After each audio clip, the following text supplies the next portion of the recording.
Hi అందరికీ నమస్కారం. JEE NEET preparation కి వెళ్తున్నటువంటి పిల్లలు కానీ 11th కంప్లీట్ అయినటువంటి పిల్లలకి మరియు పేరెంట్స్ కి అసలు జేఈ నీట్ అనేటువంటి ప్రిపరేషన్ జీవితాన్ని మలుపు తిప్పేటువంటి అద్భుతమైనటువంటి ప్రిపరేషన్ లేదా 2 సంవత్సరాలను ఒక విద్యార్థి జీవితంలో అతి ముఖ్యంగా టీనేజ్ లో అతి ముఖ్యమైనటువంటి 2 సంవత్సరాలని వృధా చేస్తున్నటువంటి కార్యక్రమమా? పూర్తి గణాంకాలతో ఇది జీవితాన్ని మలుపు తిప్పే విధంగా మార్చేటువంటి అవకాశం ఎంతవరకు ఉంది, లేదు 2 సంవత్సరాలని పూర్తిగా వృధా చేసేటువంటి అవకాశం ఎంతవరకు ఉంది, కొన్ని స్టాటిస్టిక్స్ తో అందరికి చెప్పేటువంటి వీడియో ఇది. ఫస్ట్ ఆఫ్ ఇట్స్ కైండ్ ఇది ఒక్కటే అర్థం చేసుకుంటే జేఈ నీట్ లో ఉన్నటువంటి పిల్లలైనా వారి పేరెంట్స్ అయినా సరే ఆ జర్నీని ఇటు వృధా వైపుగా లేదు మలుపు తిప్పేటువంటి అద్భుతమైనటువంటి ప్రయాణం వైపుగా అనేటువంటిది మీకు అర్థమవుతుంది.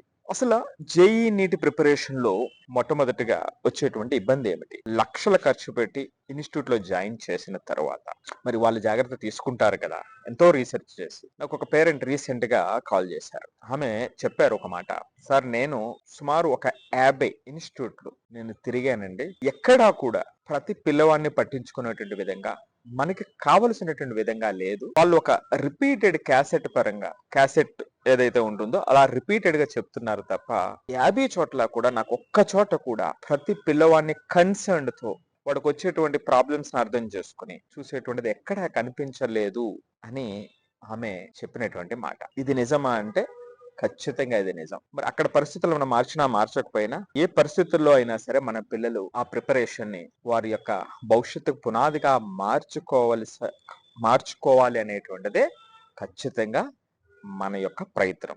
సో దానికోసం ఇప్పుడు ఇది ఉపయోగపడుతుంది. ఏదైనా ఒక పిల్లవాడు 75% కదా 95% వచ్చినప్పటికీ కూడా 10th క్లాస్ లో ఆ వచ్చినటువంటి స్టూడెంట్ జేఈ గాని నీట్ ప్రిపరేషన్ లో జాయిన్ అయిన తర్వాత ఒక 6 నెలల తర్వాత ఫస్ట్ మాక్ టెస్ట్ లో ఓన్లీ 20% లేదా లెస్ దెన్ 25% మార్క్స్ వస్తే అప్పుడు వాళ్ళు ఏమనుకుంటారు? టీచర్ బాగా చెప్పలేదనో, లేదా కోచింగ్ ఇన్స్టిట్యూట్ బాగాలేదనో, లేదా నాకు లక్క లేదనో, ఏదో వాళ్ళకి నచ్చిన విధంగా అనుకునేటువంటి పరిస్థితి ఉంటుంది. కానీ ఇప్పుడు చెప్పినటువంటి కారణాలు ఏది కూడా నిజానికి కరెక్ట్ కాదు, అవి నిజం కాదు. ఈ జేఈ ప్రిపరేషన్ అనేటువంటిది కొంత జాగ్రత్త పాటించకపోతే ఆ పిల్లలందరినీ కూడా ఒక ట్రాప్ లోకి తీసుకువెళ్ళిపోతుంది. నేను జేఈ ప్రిపరేషన్ లో ఉన్నటువంటి పిల్లల కోసం ఒక 10 క్వశ్చన్స్ ఇక్కడ రెడీ చేశాను. స్క్రీన్ మీద కనబడుతూ ఉంటుంది చూడండి. ఒకసారి పాజ్ చేసి 10 క్వశ్చన్స్ చూసి ఎస్ అయితే 1 మార్కు, నో అయితే 0 మార్కు. ఒక్కసారి చిన్న అసెస్మెంట్ చేసుకోండి, నిజాయితీగా చేయండి. జేఈ నీట్ ప్రిపరేషన్ లో మీకు ఎప్పటికప్పుడు కరెక్ట్ చేసుకుంటూ ముందుకు వెళ్తున్నారో లేదా ట్రాప్ లో ఆగిపోయారా అనేటువంటిది ఒక చిన్న సెల్ఫ్ అసెస్మెంట్, సెల్ఫ్ టెస్ట్. దీంట్లో క్వశ్చన్స్, మీరు స్కూల్లో ఫార్ములా మెమరైజ్ చేసి ఎగ్జామ్ పాస్ అయ్యారా? కోచింగ్ లో టాప్ ర్యాంకర్స్ వేరే ప్లానెట్ నుంచి వచ్చినట్టుగా అనిపిస్తుందా? జేఈ ప్రాబ్లం చూసి ఇది ఇంపాసిబుల్ అని అనిపిస్తుందా? ఇలా కొన్ని క్వశ్చన్స్ ఇక్కడ తయారు చేయడం జరిగింది. 10 క్వశ్చన్స్. ఒకవేళ ఇది చేసిన తర్వాత మీ స్కోర్ 7 to 10 లో ఉంటే ఖచ్చితంగా మీరు ట్రాప్ లో ఉన్నట్టే.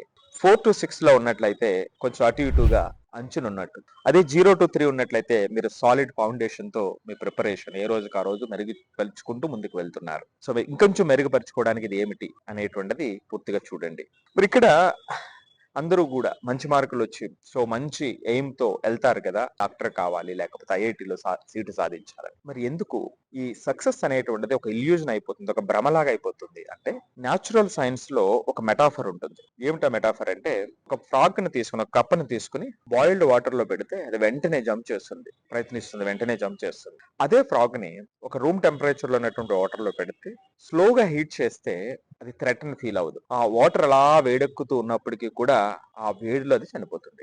దీన్నే natural science metaphor frog in warm water అంటారు. ఇక్కడ కోచింగ్ ఇన్స్టిట్యూట్లు కూడా అంతే. మనల్ని ఆ బాయిలింగ్ వాటర్ లో అంటే జస్ట్ ఆ లూక్ వామ్ వాటర్ లో ఉంచి అలా బాయిల్ చేసుకుంటూ చివరికి వచ్చేటప్పటికి ఎక్కువ మందికి అసలు ఆ హోప్ ని తీసేస్తున్నటువంటి వాస్తవం. ఎందుకంటే గణాంకాలతో చెప్తా. టాప్ కోచింగ్ ఇన్స్టిట్యూట్ లో 70% స్టూడెంట్స్ జనరల్ గా అర్థం చేసుకోవాల్సినటువంటిది ఇది నిజం. 70% స్టూడెంట్స్ కి ఫస్ట్ మాక్ టెస్ట్ లో 25% కంటా లేదా 20% కన్నా తక్కువ స్కోర్ వస్తుంది.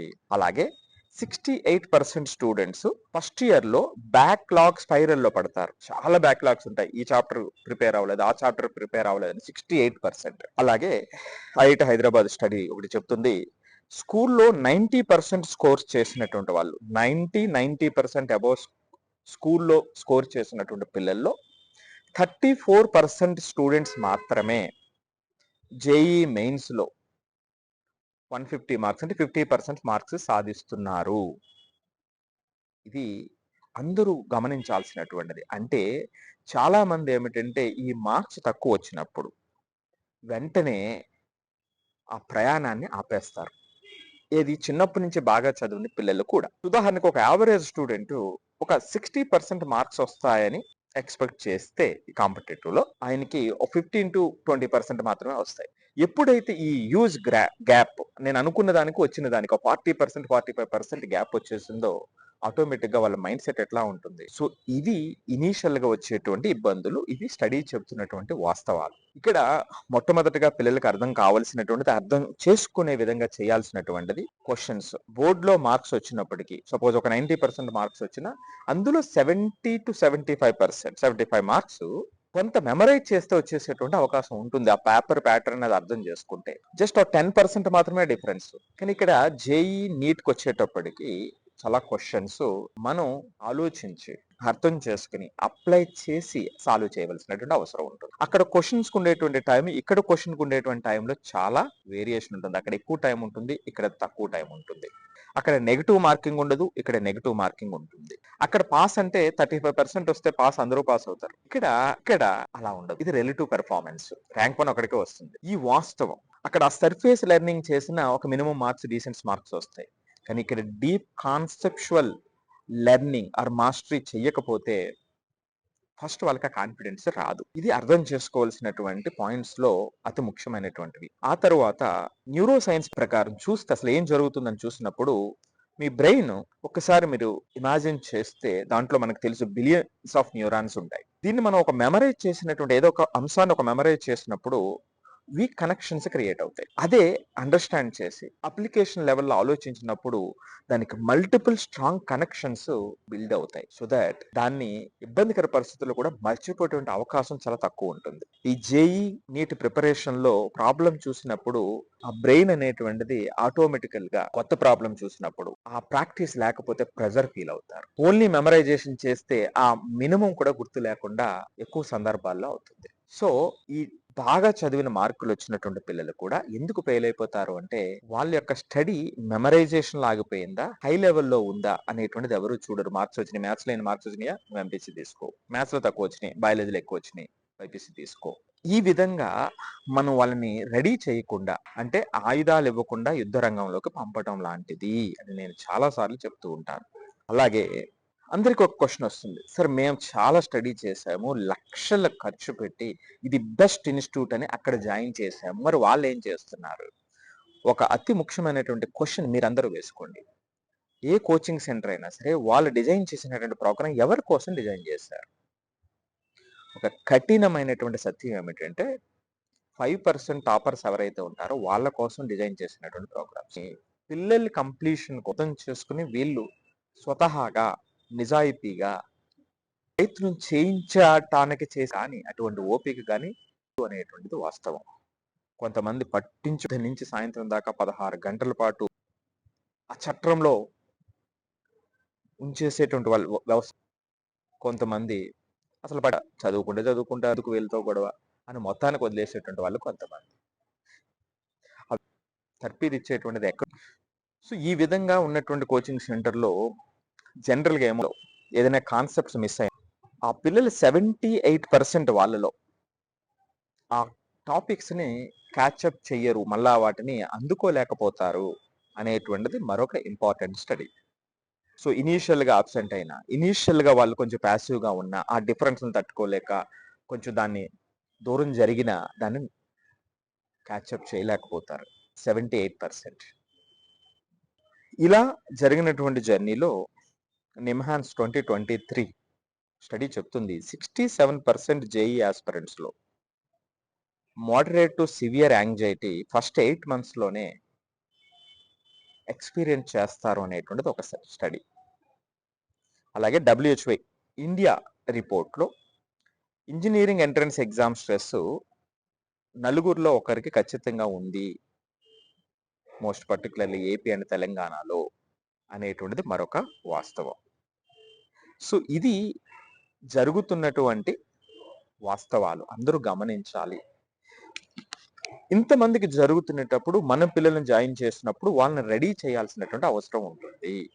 ఈ రోజున మీరు నేను మొత్తం ఒక్కసారిగా వ్యవస్థని మార్చలేము, ప్రభుత్వాలే మార్చలేవు. కానీ ఒకటి మాత్రం మన చేతుల్లో ఉంది. ఈ పర్టికులర్గా ఇప్పుడు ఎదురవుతున్నటువంటి సందర్భాలు ఏదైతున్నాయో దాని యొక్క ట్రాప్ లో పడకుండా మన పిల్లల్ని మనం రక్షించుకునేటువంటి అవకాశం మన దగ్గర ఉంది.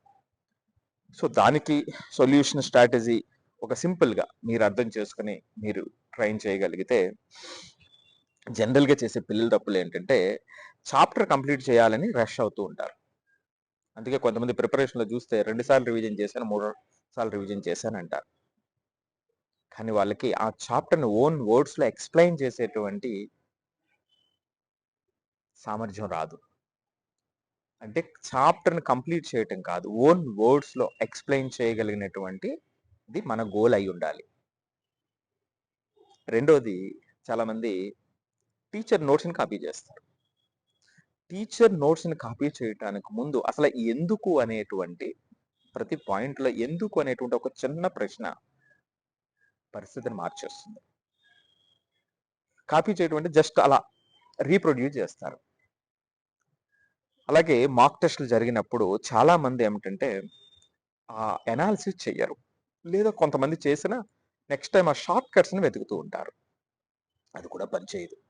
మాక్ టెస్ట్ అయినప్పుడు నిజాయితీగా, ధైర్యంగా తప్పుల్ని తెలుసుకొని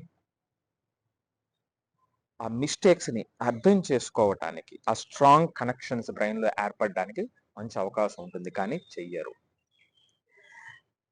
12 గంటలు 14 గంటలు చదివించడమే పని అని నమ్మేటువంటి వాళ్ళు చాలా మంది ఉంటారు. కానీ నిజానికి రోజులో 4 గంటలు డీప్ ఫోకస్తో కూడినటువంటి study, concept based study, application level self learning ఎదిగినటువంటి స్టడీ మొత్తం వ్యవస్థను వాళ్ళ యొక్క పరిస్థితిని మార్చేస్తుంది. ఇప్పుడు అర్థమైంది కదా, మీకు అర్థమయ్యేటువంటి విధంగా 2 సంవత్సరాలు ఎవరికి వృధా అవుతుంది అనేటువంటిది చూశారు. 2 సంవత్సరాలు జీవితానికి ఎంత పునాదిని ఏర్పరుస్తుంది అనేటువంటిది ఇదిగో ఇవి మారినటువంటి ఈ విధంగా చేస్తే, ఈ విధంగా ఉంటే 2 సంవత్సరాలు వృధా. మరి చివరిగా ఏమిటి ఈ జేఈ నీట్ ట్రాప్? ఇది మీ ఫెయిల్యూర్ కాదు, ఇది మైండ్ సెట్ ఫెయిల్. ఆ మైండ్ సెట్ని ఇప్పటి నుంచే చేంజ్ చేసుకుంటే, మొదటి రోజు నుంచి లేదా 11th అయిన తర్వాత 12th స్టార్ట్ అయ్యే ముందే చేంజ్ చేయగలిగితే, మీ right foundation, right guidance, right time ఇవి తోడైతే మీకు ఇంటెలిజెన్స్ తక్కువ అనుకోవడం మీ తప్పు అవుతుంది. మీకు ఆ సామర్థ్యం లేదని ఎవరైనా నిందించినా వాళ్ళందా కూడా నేను అన్నది తప్పు అని నిరూపించేటువంటి సందర్భం మీకు వస్తుంది. సో కాబట్టి జేఈ నీట్ ట్రాప్లో పడి 2 సంవత్సరాలు వృధా చేసుకుందామా, వీటిని జీవితానికి మలుపు తిప్పేటువంటి అద్భుతమైనటువంటి 2 సంవత్సరాల గమ్యం కింద మార్చుకుందామా అనేటువంటిది ఎవరి చేతుల్లో ఉంది? పేరెంట్స్, పిల్లల చేతుల్లో. ఆర్గనైజేషన్స్, కోచింగ్ సెంటర్స్ అవి మన చేతుల్లో లేనటువంటి పని, ఎంత మీరు స్టడీ చేసి జాయిన్ చేసినా సరే. కాబట్టి దీనికోసం మీకు ఏ విధమైనటువంటి సహకారం కావాలన్నా, లేదా ఇప్పుడు నేను చెప్పిన విధంగా మైండ్ సెట్ని ట్రాన్స్ఫార్మ్ చేయటం కోసం మన మెంటర్షిప్ ప్రోగ్రామ్స్ కానీ, ఇయర్ లాంగ్ అసిస్టెన్స్ కానీ మీకు కావాలి అంటే కింద ఉన్నటువంటి నెంబర్కి సంప్రదించండి. చేద్దాం. అందరికీ కూడా 2 సంవత్సరాలు కూడా అద్భుతమైనటువంటి లైఫ్ జర్నీ కింద మారుద్దాం. అంతేకాకుండా వాళ్ళని ఈ జేఈ నీట్ ఎక్స్పీరియన్స్తో లైఫ్లో అన్స్టాపబుల్ చేద్దాం. Thank you for watching.